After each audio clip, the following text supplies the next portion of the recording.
Welcome to the On Main Street podcast, where you'll meet some of the area's leading minds. These community leaders and business owners are ready to share their journeys of success, failures, and what it takes to reach your full potential. We're your hosts. I'm Kelly Baith. And I'm Brady Lindquist. In this episode, we have Troy Haverly and his son Jonathan Haverly from Pete's Surplus. They're ready to share their story and the history of Pete's Surplus. Troy, let's start with you. Why don't you start with the history of Pete's Surplus? First of all, thank you, Kelly. Yeah, you and bet. Brady, for inviting us. Yeah. As Kelly said, Pete's Surplus, but Pete's Surplus actually started in 1959, but it was not Pete's Surplus at that time. Two young entrepreneurs started it as a gas station and repair shop. It was Holmberg and Manson, and as time went by, Orlean Olson purchased it, which was Manson's son-in-law, and Orlean turned it more into a surplus store along with gas. And he also built a house right next to the store where he then lived next to the store. And in time, Marvin Edmond purchased it from Orlean, and he bought that with intentions of his son-in-law to run it, named Paul Beecroft. And therefore, the name went from Olson Surplus to Paul's Surplus. Okay. And then as time went by, Paul was unfortunately killed out in an elk hunting accident in 1980. And then my father-in-law, Marvin Peterson, who was a banker in the cities, his brothers called him and said, "Hey, there's a store for sale. Why don't you come out here?" And my father-in-law, Marvin Peterson, who knew nothing about running a store, came out and purchased it in 1981, changed it from Paul's Surplus to Pete's Surplus. And then I joined him in 1994 when I used to sell insurance for 10 years as Pioneer Associates. Okay. And I ended up buying it from my father-in-law in 2000. Okay. And now, I think in 4 years ago, which would have been 2014, probably 5 years ago now, I brought in a 4-year graduate to join Pete's Surplus, happened to be my son, Jonathan. Very cool. And he is here beside us. And that's where Pete's Surplus is today. That's good history. Kind of a dumb question, but I mean, right out of the chute, I mean, it was in the same location, right? Same I mean, it was location. always there, just changed hands, and then the house came Correct. next door to it. And additions. Okay. Grocery store was put in the 1980s when my father-in-law, Marv Peterson, did it. Okay. And Pete's Surplus, I don't know if you're quite aware, but we sell gas, we sell groceries, we sell bait and tackle, we sell Red Wing and Irish Setter boots, we sell Carhartt clothing, we sell military surplus, and we fill LP. So you name it, you got to do everything. The whole works on the corner out there. How about Jonathan? Why don't we jump back to you here? Tell us a little bit before you got to Pete's Surplus. I mean, what were you doing as far as schooling, or a little bit of your history? Well, my father bought the store in 94, I believe he said. So I grew up, I was born in 91, so all I remember is him running a store. So as I was growing up, I was always eager to learn things. And so I, as early as I could, as soon as he'd let me, I was in there running the tills, and then everything else soon followed. And once I graduated high school, I went off to college. Decided Where'd you go to school? I went 1 year down in Orange City, Iowa at Northwestern College. And then I transferred up to Fargo, went to NDSU. Okay. About the same time as when they started winning all their championships. So I like to think I had Probably something a little to bit do of with credit it, right but, there. Probably. You know, it might not have been me. But I learned right away I liked business a lot. So I went to school for business administration. Okay. Tried to get a little bit of everything, some marketing and some management and finance. And never really thought about owning my own business, but it was always kind of an option I'd like to have.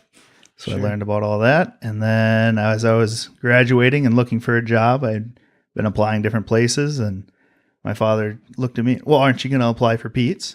I didn't know that was an option, but so we talked it over, and I've been there now for 5 years. Wow. June of 2014. So 5 years coming up. You didn't really put them through the interview process, did you, Troy? Yes, I did. You did. Yeah. Oh, yeah. Well, that's good. I think I even had to wear a tie. Oh, that's good. Why don't you, how about, what's one of your favorite things about Pete's Surplus? Oh boy. The favorite thing? I don't know. I like being at a store where there's a storefront and you see customers all the time. You get your regulars that you can, talk with and have story time kind of thing. And then there's the meeting new people, which is always fun. We are located 1 mile from a state park. So we get a lot of camping. Well, not to mention, County Park 7 is only a few miles away. We get a lot of people that come camping. A lot of people from the area know it's there, but there's a lot of people from outside the area that come in and they really it's a simple campground, but it's got a lot of variety in it. And they come and they need stuff. So we get to see them and talk to them. And we get a lot of people that keep coming back every year. Yeah, perfect little spot there. That's kind of one of my favorite things. There's always somebody hanging out in there just kind of shooting the breeze, right? Just kind of a little community feel right there, coffee shop kind of deal right there. And I think that's pretty cool about your place. Yeah. So let's get into the fun stuff here, the social media videos. Oh, boy. You had to know that was coming, right? I had a feeling. Tell us a little about that. That is Jonathan's area. I'll put that right You're up deflect front. that to him? I put him in charge of all social media, Facebook. I just pay the bills. Yeah. He takes care of everything else.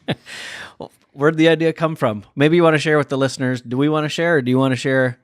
Yeah. I think you guys can share it. we can share. Go ahead, Brady. Well, so explain the video. The video is clean bathrooms, and the idea is so clean you can eat off of them. And it's Jonathan here eating off a toilet seat.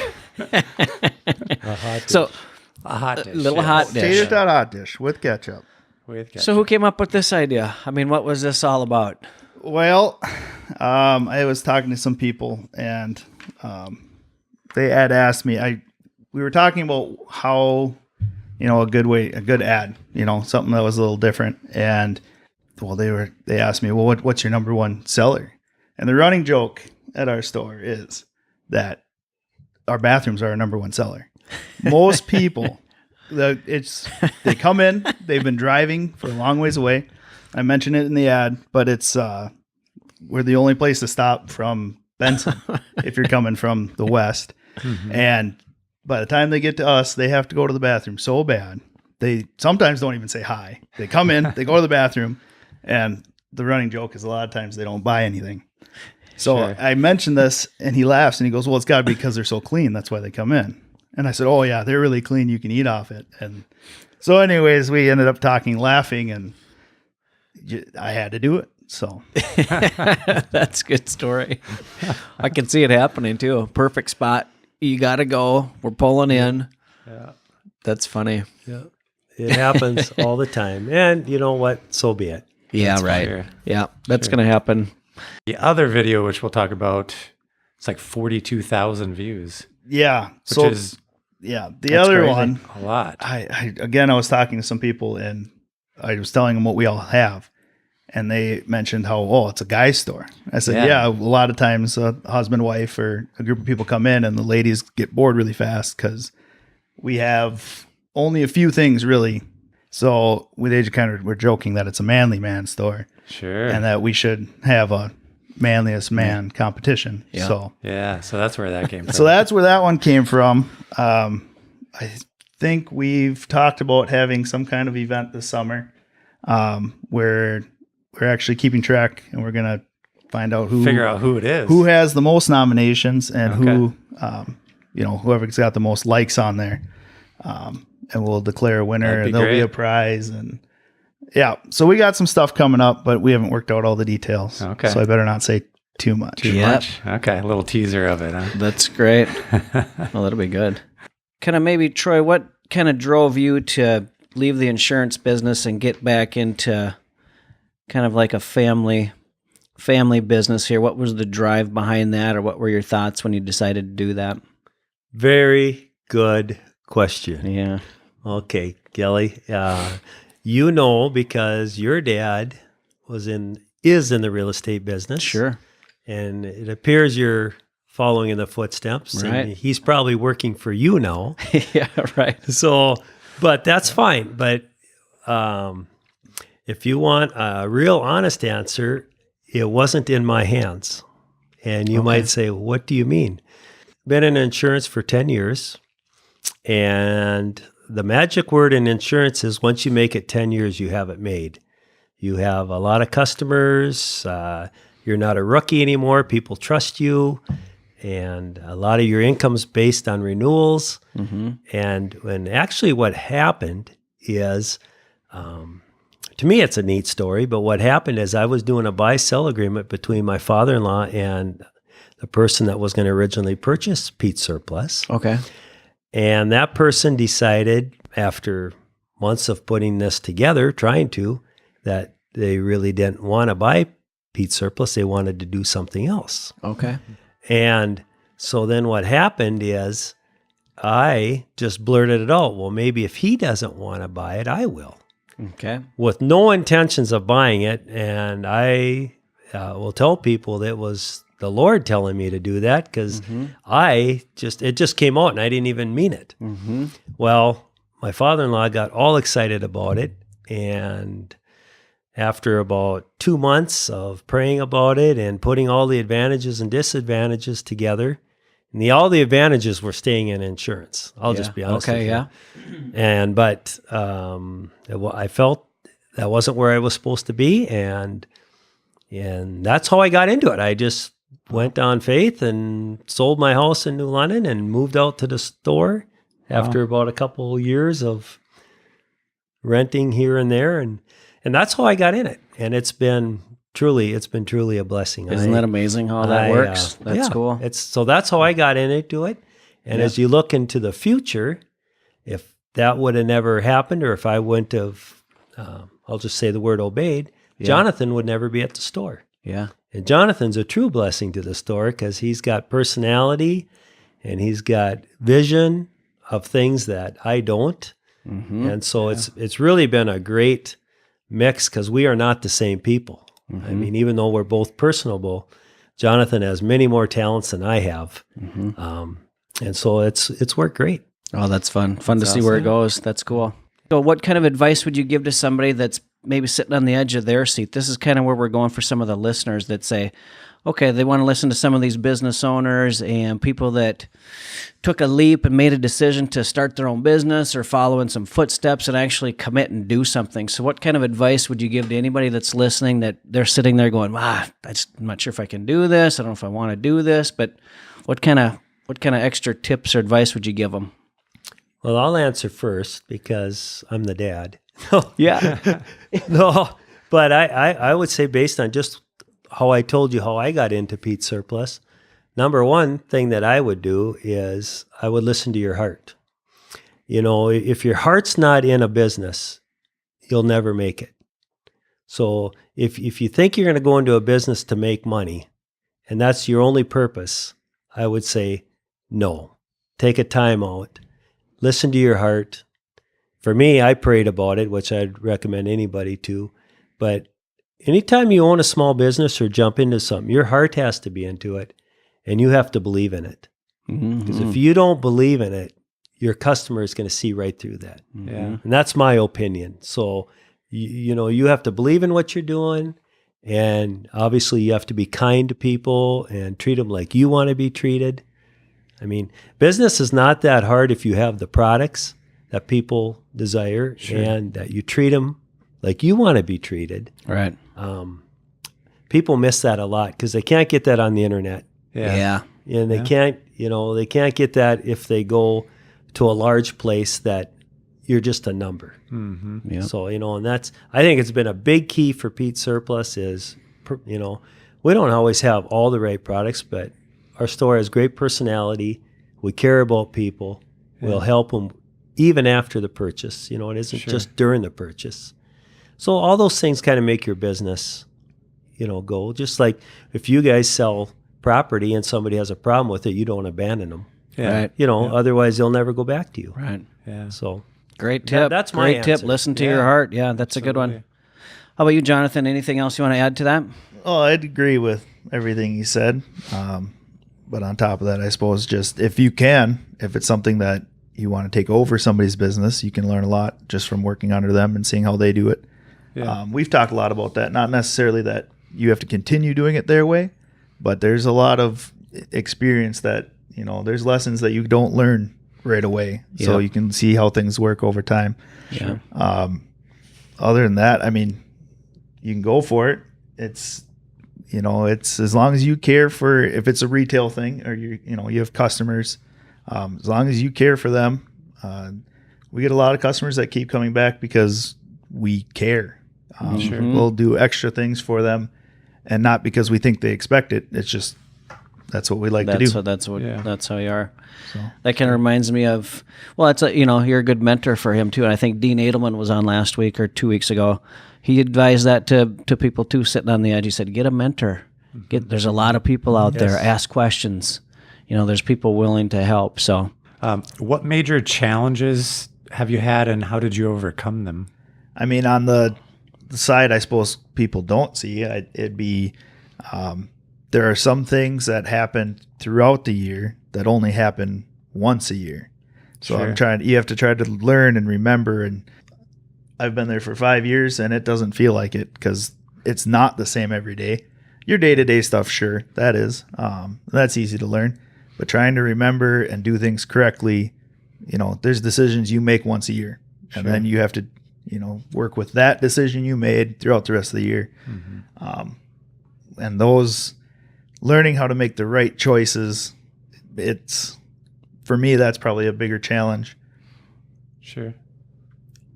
As far as this is Dad talking now. As Yep. far Yeah, as this, yeah. this Troy, I think Jonathan probably doesn't always.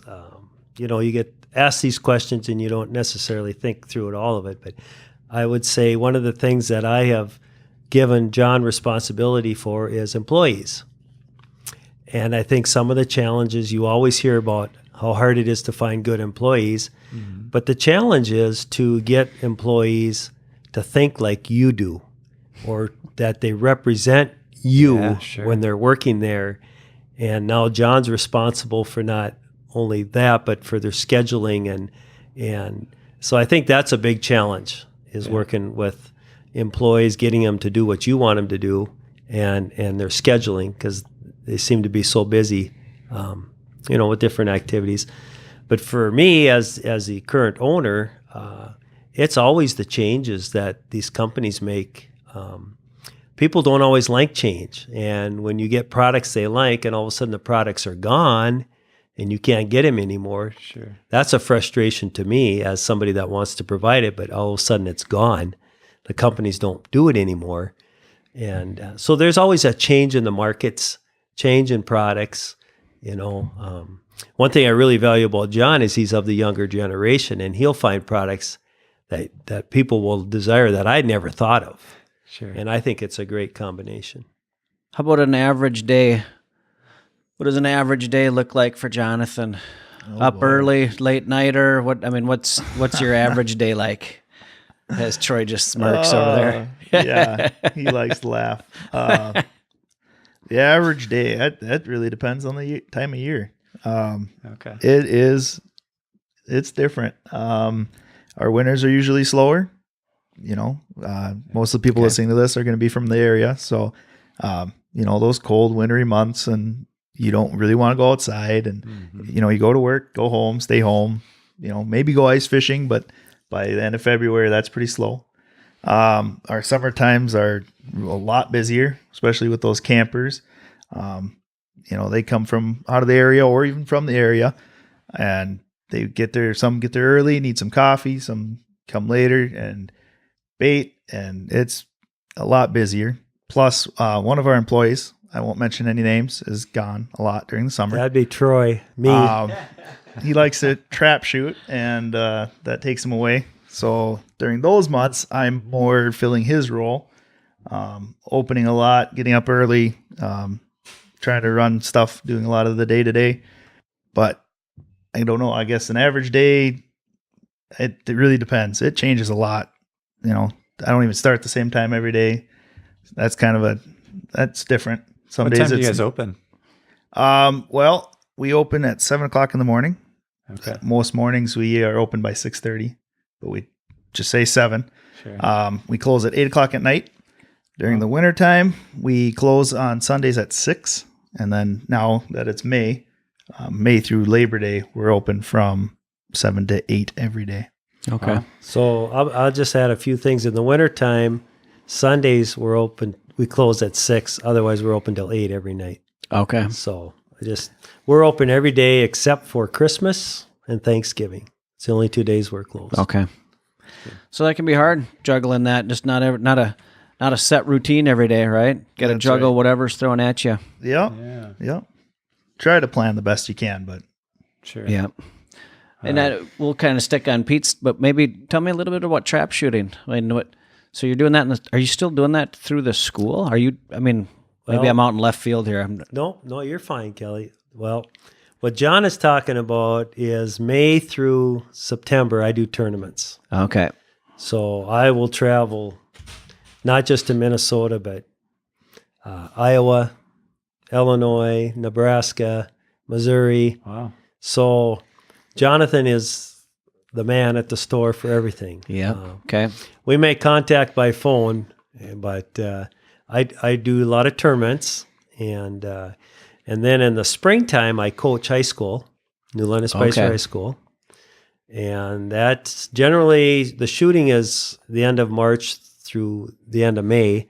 But the community is awesome. They support us great. We do a lot of fundraising, a lot of talks, a lot of banquets.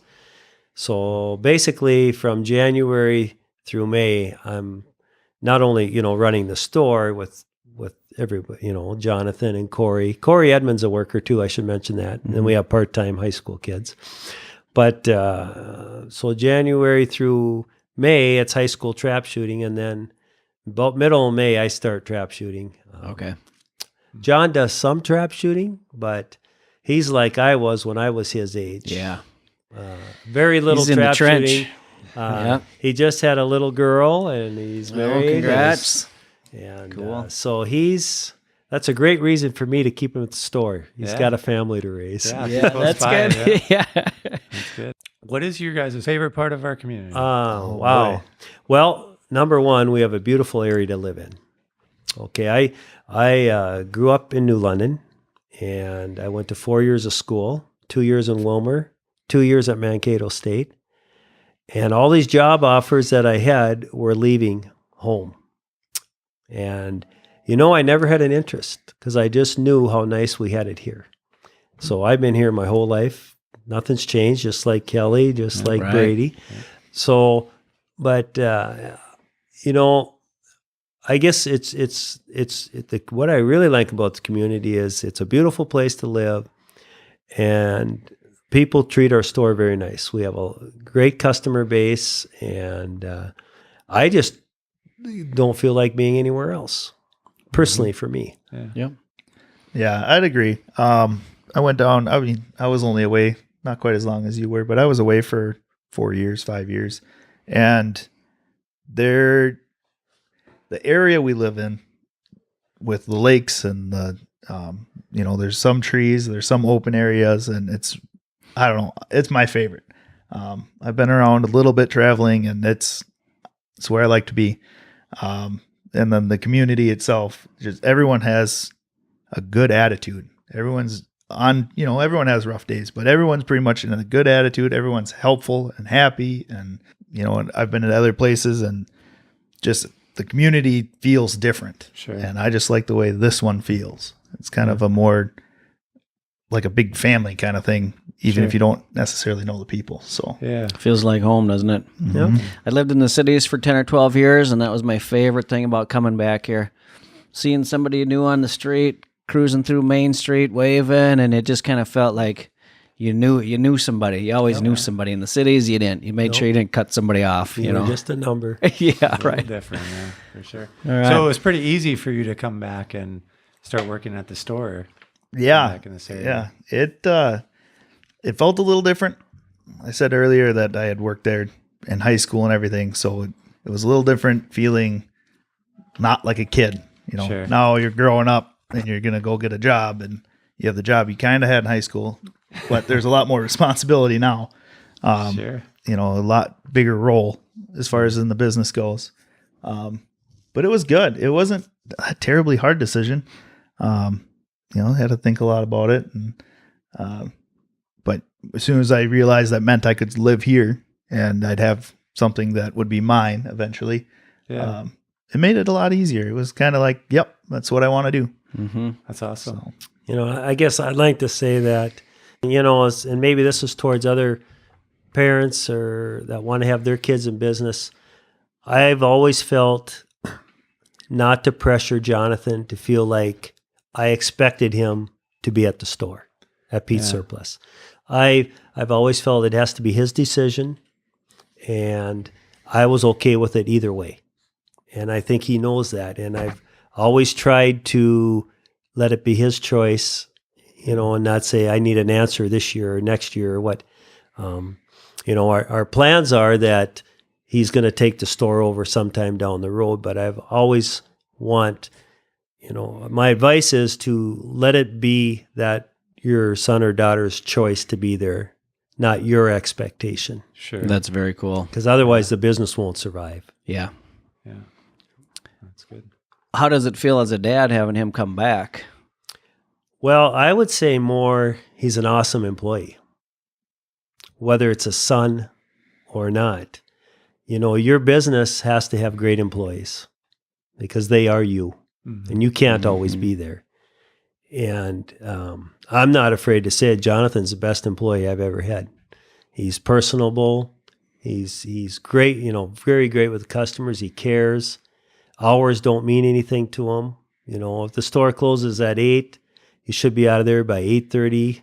He might be there till 9, 9:30, 10, finishing things up that need to be done. That's just his heart, So he's a great employee. That's number one. My son, well, that's just the bonus. Yeah.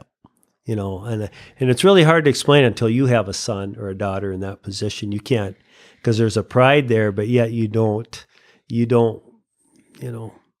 let him know it's great to be there, but there again, it's his decision. And Right. I don't want Jonathan, thinking it's for me.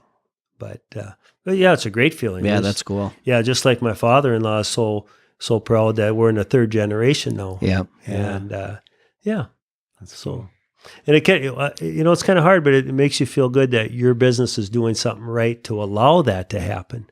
Sure. Just like for you, Kelly. Yeah, right. If your dad didn't do it right and the business wasn't there, Yeah. So he's taught you some traits of how to make it success, but yet you still do what you do. Yeah. Your dad didn't do a podcast. Yeah, right. Yeah, right. Yeah, very similar situation I here. wouldn't do a podcast. Yeah, but right. You guys are thinkers. And so compliments to you guys. Oh, that's thank great. you. Yeah, thanks. Is there anything we haven't talked about or anything that you'd like to mention? This job is not easy for a family life. I'll just tell you, because the demands of a retail store. You got to be there. Now, I mentioned to you we're only closed Christmas and Thanksgiving. Well, there's birthday parties, there's weddings, there's activities where sometimes you can't do that because you have to be there. And maybe an employee is supposed to work and they don't show up. Well, you don't close the store. Yeah. So there you go to work. And so I would say I would thank our families for understanding spouses, like my wife, Pam, or Jonathan's wife, Carly. She's learning, and their kids. So some of that, there aren't all advantages. One of the disadvantages is sometimes you don't have as much family time as maybe somebody that's, for example, a teacher or someone that has a 9-to-5 job or certain set hours. So Yeah, good point. So, that's part the public doesn't see, but you have to be there. If your sign says that, you need to be there. So How do people get in touch with you guys? Do you have a website? Do you do Facebook, or where are you at? Well, if they want to ask us specific questions, if they want to talk to us, we always answer the phone. Our phone number is 320-354-2626. Anytime we're open, if you don't reach us, if we didn't happen to answer the phone, if you can call back, we'll gladly talk to you over the phone. Otherwise, we have a Facebook page, just Pete Surplus, I believe. If you message on there, that'll actually pop up on my phone, so I can get back to you maybe a little faster. Otherwise, oh yeah, we have a website. We don't want to forget about that. That's PeteSurplusMN.com. And you're on the corner, 71 and 9. We're on the corner of 71 and 9. Yep, State Highway 9 Oh, Yeah, good and point. Highway 71. Otherwise, you might be in Georgeville, right? Yeah. Yeah. You find Sibley State Park and just go a little north on 71, you'll see us. Thanks for sitting down with us. We appreciate that.